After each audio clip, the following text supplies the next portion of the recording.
Good morning. Natakaroon sa Hanoi, Vietnam. 6:30 sa buntag. Early morning exercise ta karon. Dire ni mo makita na healthy lifestyle ko nila mga tao dire. Mostly mga gulang ako makita. Pero namin mga balat. Ay mga usually kay kanila ang traditional na Chinese Tai Chi.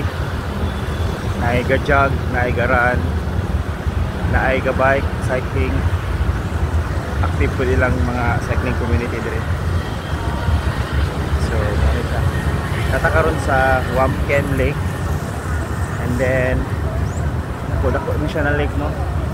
So, third tag ikatulo. And okay.